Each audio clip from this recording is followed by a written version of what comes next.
Hey, I'm Vlad with Glow Marble, and I'm going to show you guys how to make a professional looking studio for any product demonstrations or any type of video you plan on making. So what we're going to be using is this 4x8 foot piece of high density foam for two reasons. Its size, it's a pretty big piece, and for its size, it's very, very lightweight. I could pick it up, no problem, move it around. So that's what I'm going to be doing. Well, the first thing that needs to be done is we need to roughen up the surface. Right now it has this glossy coating on it. I want to make sure that the MicroCement fully adheres to this foam, so we're going to sand it with 220 grit sandpaper.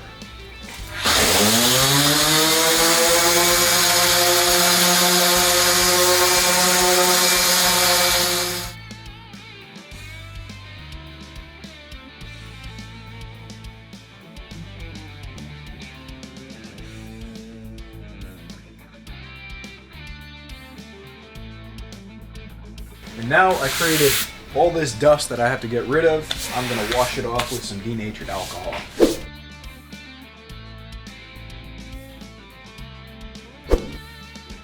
And now let's start talking about the materials we're going to be using. Now, for the cheapest option, you could just use cement, but I don't know how well that's going to stick to the foam, and I know for a fact that cement has terrible flexural strength. Meanwhile, this product, MicroCement, you see it can bend completely without any cracks, and I know for a fact this stuff is going to stick onto there. In fact, that product is made specifically for rejuvenating old concrete surfaces to make them look like they're brand new. It'll stick to almost anything. The MicroCement comes in both white and gray options, and I want to make it gray. So why do I have the white? It's because natural concrete always has a slight tint of green that I want to avoid. I don't really like it. I'm going to be using the pigment silver with the white concrete, but you could choose from a wide variety of different colors to use. Color packs are dosed to 1 color pack per bag of MicroCement. Here's the water demand for the MicroCement. I'm going on the lower end of that because I want this to be a little bit thick. I'm probably going to end up doing 2 coats, 2 thick coats, because I'm going to want to grind it afterwards to make it completely flat. So the first thing I want to do is add the water into the bucket. That's going to make everything mix a lot easier. And then I want to add the pigment in. This is going to make sure that everything is completely dispersed and there's not going to be any streaks or lines, any inconsistencies in the pigment. Then afterwards, I can go ahead and start adding the MicroCement into the water.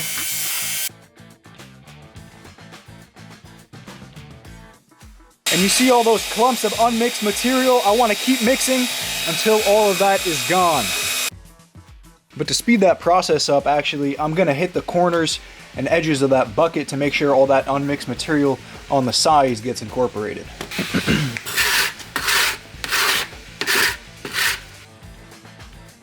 And then keep mixing until all those clumps are gone.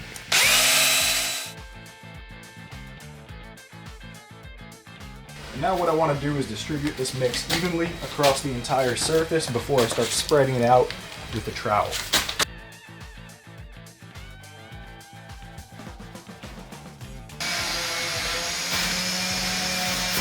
Definitely got a lot more on this side. For people that are proficient at using trowels and working with stuff like Venetian plaster or other different types of plasters, maybe you could only use 1 coat of this instead of 2. You'd be able to get it a lot smoother than I can. But even if you are a beginner, it's not a very difficult product to learn how to use. And we'll go ahead, spread it out evenly everywhere, and wait for the coat to dry.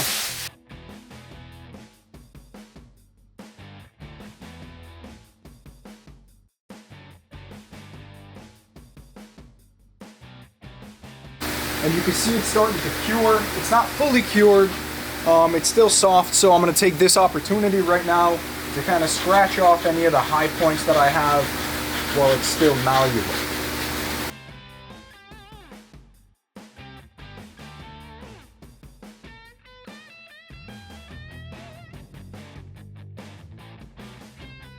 And as you see, it's not completely dry. It's only been about 2 hours, but I don't need to wait for it to fully cure to put the second coat on. So that's exactly what I'm going to do.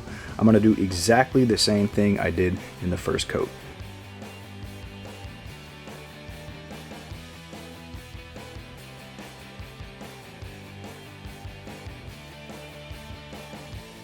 So it's the next day, everything dried out, and now I want to get this to a mirror finish.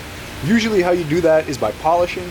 You start off with the lowest grit, and you keep climbing from 50 to 100 to 200, 400, 800, 1,500, but that's very time consuming, and I have a much better method. All I need to do is grind with 50 grit diamond pads, and they need to be diamond pads because this is concrete, and then I'm gonna hit it with a high gloss sealer. When you're grinding, it's really important to wear the proper respirator because that concrete dust is pretty nasty.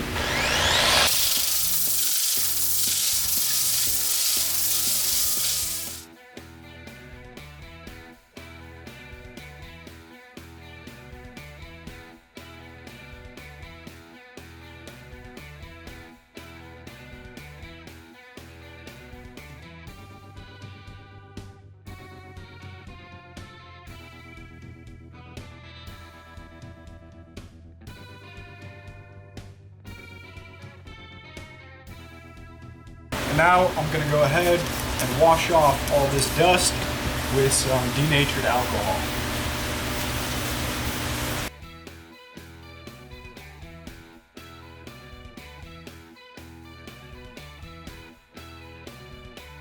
So this flat gray integral pigment is a little bit boring on its own. How do I get it to liven up a little bit? Kind of like the background I have over here. It's a little bit darker over here, lighter over here. It looks very nice. How I achieved that effect is with a product called EcoStain. It's a very powerful water-based stain. It's a concentrate, so you dilute it 3 parts water to 1 part stain to get the color that matches on the color chart. I'm going to be using the color Domino, but even with the 3 parts water dilution, I still think it's too dark. So instead of diluting it 3 parts water, I'm going to dilute it 6 parts water to 1 part stain. So I'm going to go ahead and start staining it. And what I don't want is a consistent color. I want it to be darker here, lighter there. I want a little bit of variety, and that's why I'm using these water-based stains and not something like an acid-based. Well, the acid-based would also make their variety, but it's not as user-friendly. You know, it's a dangerous product, dangerous chemical. It doesn't look the way that it's supposed to look. Immediately, you don't see, you're kind of working in the dark with acid stains. And the water-based stain is just, it's easier to clean up if you don't like something. If I don't like it, I can come back and wash this off with water, and it's going to look brand new. And when it's wet like this, that's exactly how it's going to look when the product is finished, because we have to put a sealer. The sealer always gives like a wet look to it.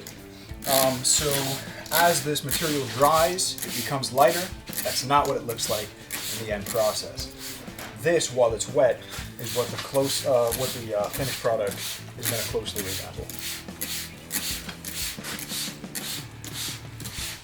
And you see, my arm is getting tired from squeezing this over and over again. I should have filled up my pump sprayer, but I didn't, and my forearm's getting pretty tired.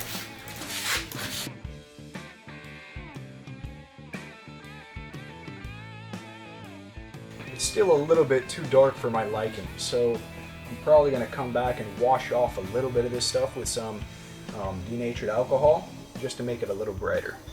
And like I said, I think it's a little bit too dark, so I'm going to go ahead and wipe some of this stuff off with a paper towel and some denatured alcohol. And the only reason I'm using denatured alcohol is not because it cleans it off easier than water, but because you see it dries up a lot quicker.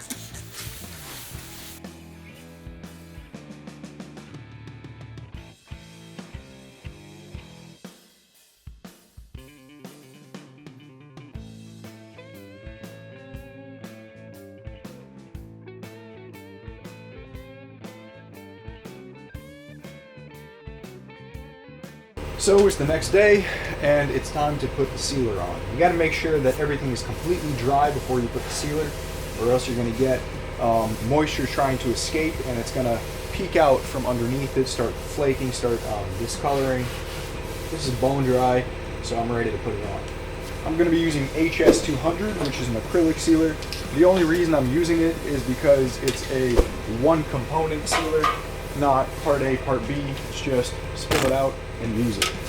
And like I said, you see how when I put the sealer on, the color kind of deepens, gets a little bit more vibrant. I'm going to put the sealer on everywhere, and then I'm going to back roll. Back rolling means basically I'm going to go up, down, and then left and right, which is going to make sure that I don't leave any roller marks and I get complete and total coverage.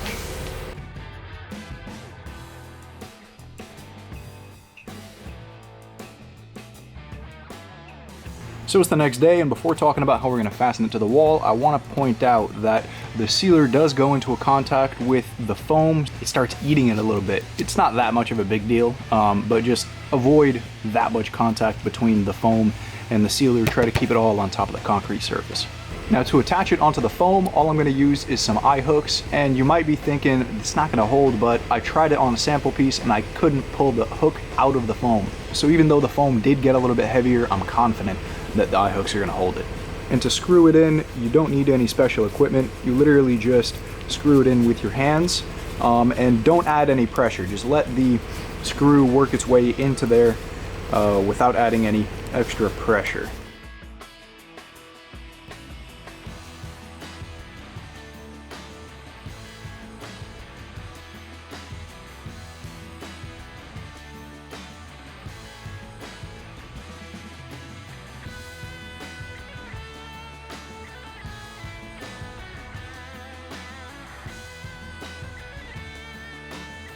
And so now I have this professional looking background, but I'm not done yet. I want to make sure I can showcase products and not have to hold them.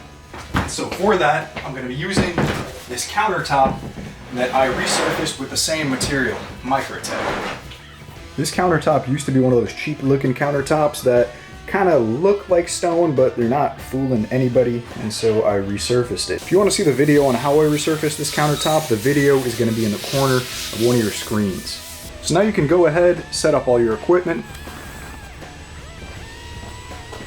start recording, and now you have a professional setting to show off products where the scene doesn't look cheap or improvised. This project is extremely DIY friendly and it's not as hard as it looks. So you've made it to the end of my video, but now I want to ask you for a quick favor. See, the YouTube algorithm gets tricked into showing my video to a lot more people if a lot of people comment on it. So criticize me, praise me, or just ask a question. As long as you leave a comment, I'm gonna appreciate it a lot. Thanks for watching, and stay tuned for the next video.